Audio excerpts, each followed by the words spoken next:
The day I buried my father, my mother was on a beach in Greece with her lover. She thought I was just a grieving daughter, weak and broken. She had no idea that what happened the night my father died would give me the one thing I needed to destroy her. This is where the story truly begins, and you won't want to miss what happens.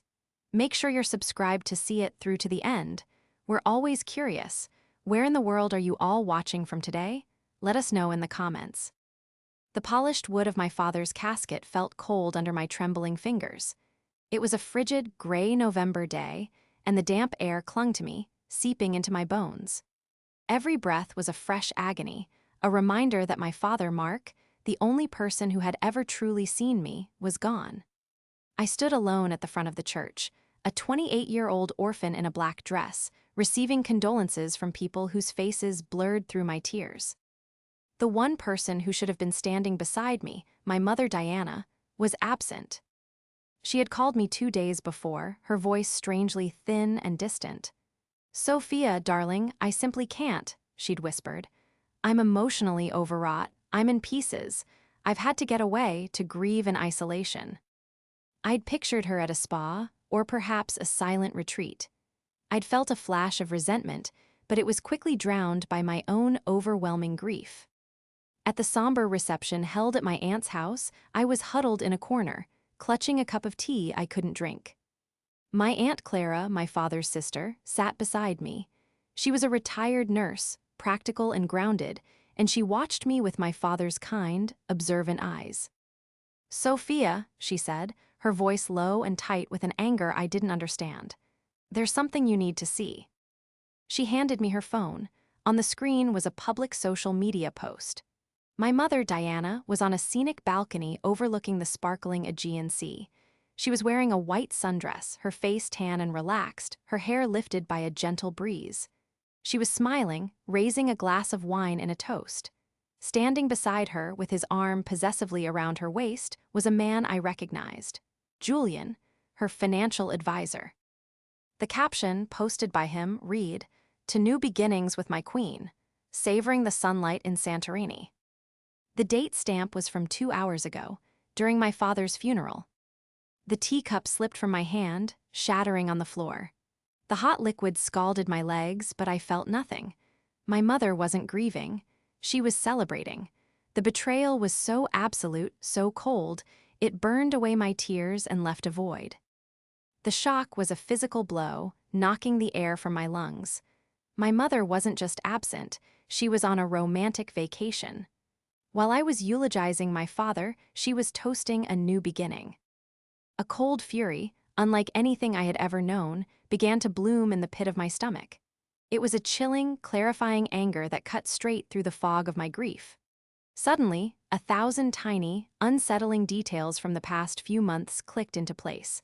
My mother's impatience with my father's illness, her constant, hushed phone calls, her insistence that my father's decline was just the natural course of things. My mind flashed back to that night, the night my father was rushed to the hospital for the last time. I had arrived to find him disoriented and terrified. My mother had been the one to call the ambulance, but she'd been strangely calm, almost annoyed, as she listed his symptoms to the paramedics. "He's just confused again," she'd said, waving a dismissive hand. I remembered the look in my father's eyes as they wheeled him out. He had tried to say something, his hand weakly reaching for me, but my mother had stepped between us. "Don't upset him, Sophia. Let the professionals handle this." He was gone before I could see him again at the hospital. Now, standing in my aunt's living room with the image of my smiling mother burning in my brain, I knew that was a lie. All of it. "She wasn't grieving," I whispered, my voice shaking with a new, terrible certainty. "She was running." "Sophia," Aunt Clara said, gripping my arm, "your father was an architect, he was methodical, he wouldn't just let this happen." Her words sparked something in me. My father was a man of details, of blueprints and plans. He left nothing to chance. A single thought echoed in my mind, hardening my resolve. They think I'm just a heartbroken girl. They think I'm weak. I looked at my aunt, the cold anger now settling into a quiet, dangerous resolve. "They're wrong," I said. "They've forgotten one crucial thing. My father was a man of warm wood, worn books, and quiet integrity. He was an architect who designed homes, not houses. He believed in structure, in foundations built to last. He had raised me alone after my mother, Diana, had decided that being a parent was stifling her artistic pursuits. She'd re-entered our lives when I was in high school, not as a mother but as a friend, all polished charm and cold ambition.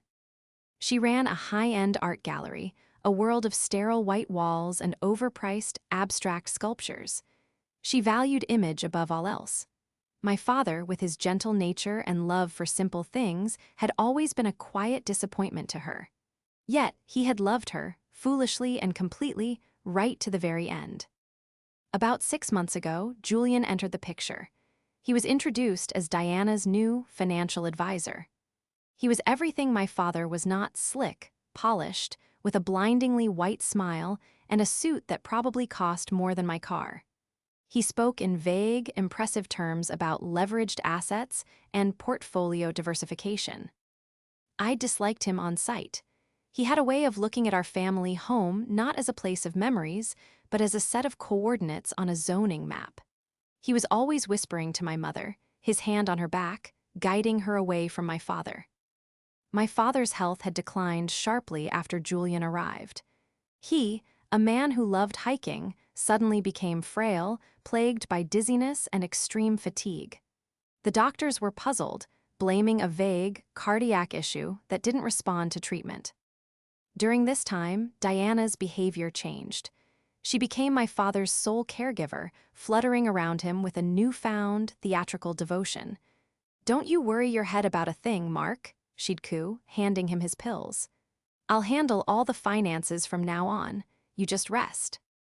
She had isolated him, positioning herself as the gatekeeper. Now, seeing that picture, I understood. It wasn't devotion, it was an occupation. That night, after the last of the mourners had left, I drove to my father's house. The house I grew up in. It was dark, cold, and achingly silent. The air was thick with the scent of his pipe tobacco and old books.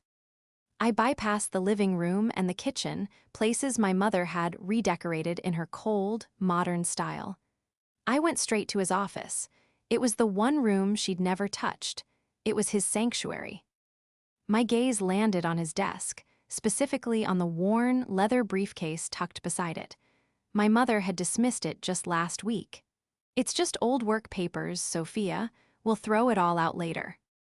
I knelt and touched the brass latches. It was locked. I knew where he kept the key, taped beneath the bottom drawer of his desk, just as it had been since I was a child. My fingers found the cold metal. With a click, the latches sprang open. It wasn't filled with blueprints. On top lay a simple, black moleskin journal and a thick manila file. My heart hammered against my ribs. I opened the journal. My father's familiar, precise handwriting filled the pages. He had been documenting his illness, but he wasn't just documenting symptoms.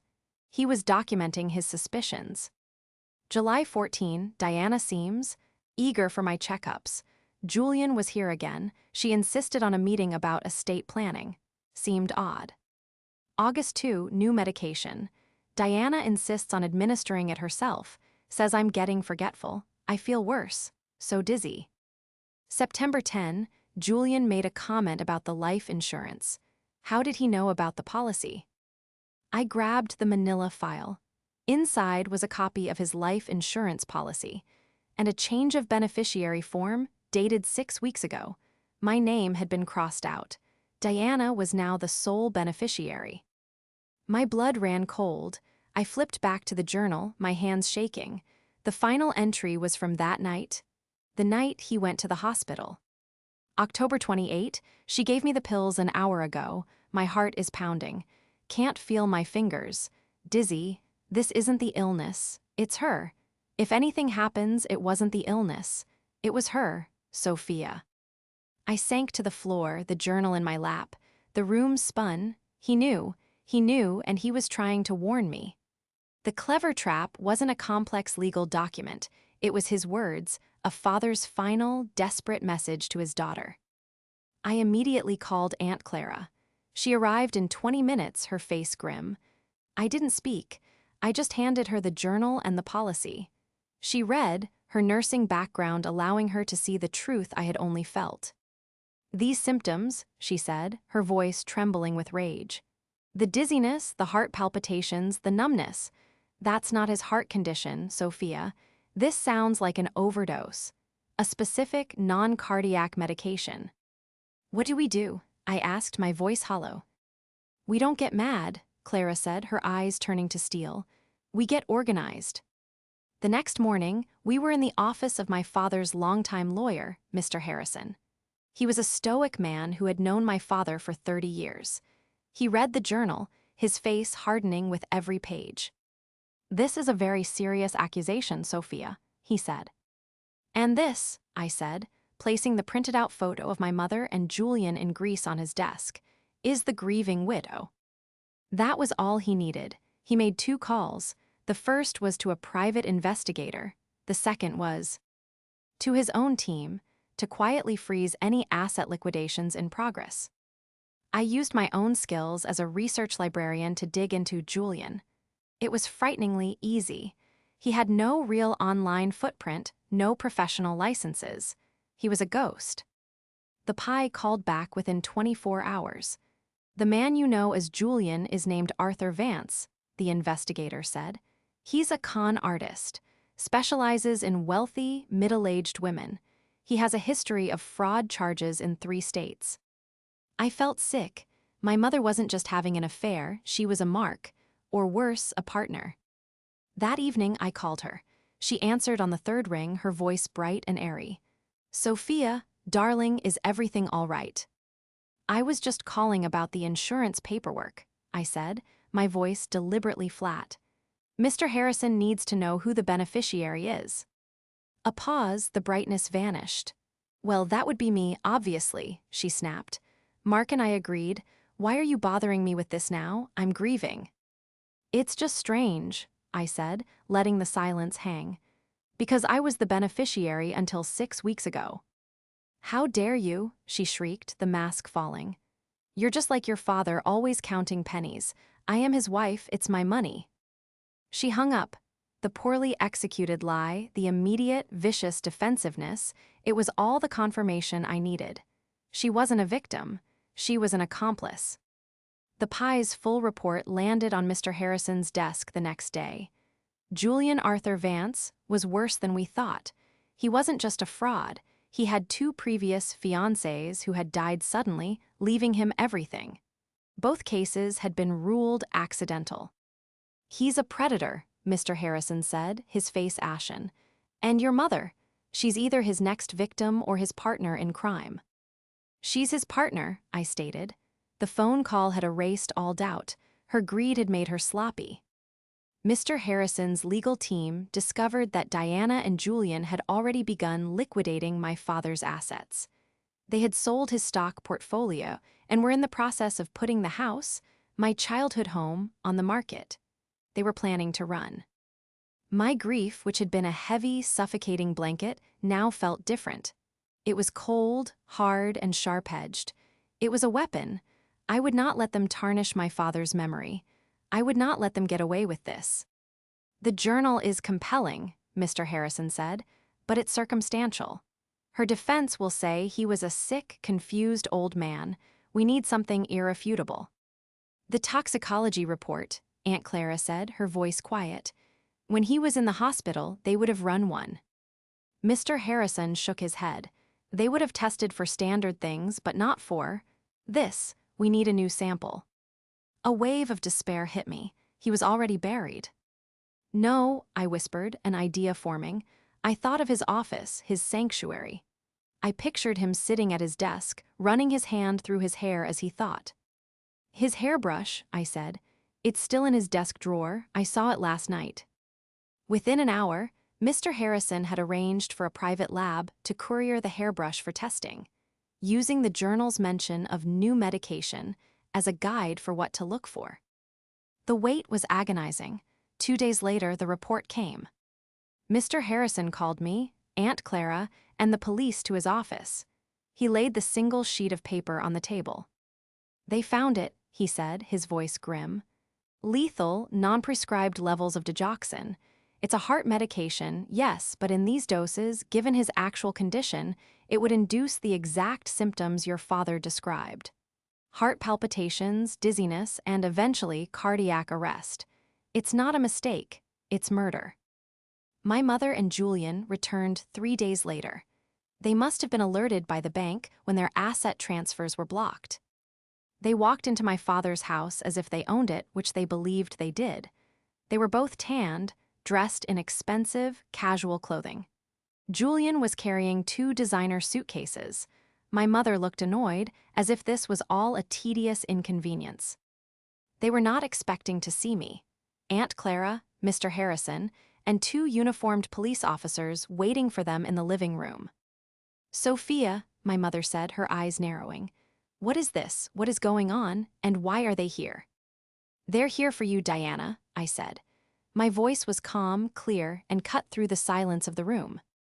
"This is ridiculous," Julian scoffed, stepping forward. "We are here to discuss the will. Diana is the sole executrix." "We're here to discuss my father's journal," I said, holding up the black moleskin. My mother's face went white. She knew that book. "That's just the ramblings of a sick man," she spat, her composure cracking. "It means nothing." "It meant enough for us to run a toxicology report," Mr. Harrison interjected, stepping forward with the lab results. "Based on the hair sample from your husband's brush." Julian took an involuntar. "Why step back?" his eyes darting to the door. "It shows lethal levels of digoxin, Diana," I said, my eyes locked on hers. "A drug prescribed to you but not to him. A drug you gave him that night and for weeks before. He wrote it all down, how you gave him his pills, how you insisted he was forgetful, how you changed his will with your lover." "Lies," my mother shrieked, her mask of sophistication completely gone, revealing the ugly, desperate person beneath. "She's a hysterical girl, she's—" "Ma'am," one of the officers said, stepping forward. "Diana and Mr. Arthur Vance, you are under arrest for the murder of Mark." My mother's scream was primal. Julian didn't say a word. He simply sagged, the fight gone. As the officer cuffed my mother, her eyes, wide with terror and hatred, found mine. "You," she hissed, "you did this." I didn't flinch. "No," I said, holding the journal to my chest. "He did." The downfall of Diana and Arthur Vance was swift and total. The trial was a local sensation. The combination of my father's meticulous journal, the irrefutable toxicology report, and the Pye's damning evidence of Julian's past was overwhelming. My mother's defense tried to paint me as a vindictive, disinherited daughter. But the journal, read aloud in court, was my father's voice from beyond the grave. It told a story of quiet fear, calculated betrayal, and a man who knew he was being murdered by the woman he loved. They were both found guilty. Diana, stripped of her designer clothes and her arrogant demeanor, looked like a hollow stranger as they led her away. Julian, it turned out, was already wanted in 2 other countries. Their new beginning would be spent in separate, state-funded cells. After the verdict, Aunt Clara and I went to my father's grave. The gray chill of the funeral was gone, replaced by a soft, clear afternoon. I placed a single, perfect gardenia, his favorite, on the headstone. "It's over, Dad," I whispered, the tears finally coming. But this time, they weren't tears of betrayal or anger. They were tears of grief, pure and cleansing. Mr. Harrison's legal team worked to unravel the financial mess they had made. We reclaimed the house, and I began the long process of clearing out my mother's cold, sterile influence, bringing my father's warmth back into the rooms. The life insurance policy was voided due to the Slayer rule: you cannot profit from a crime. The estate, my father's legacy, was safe. I kept his journal. I don't read it often, but I keep it in his office on his desk. It's a reminder that my father, a quiet, gentle architect, had built one last, perfect structure. He had built the case that would save his legacy and give his daughter justice. He had given me the truth, and with it, he had finally given me peace.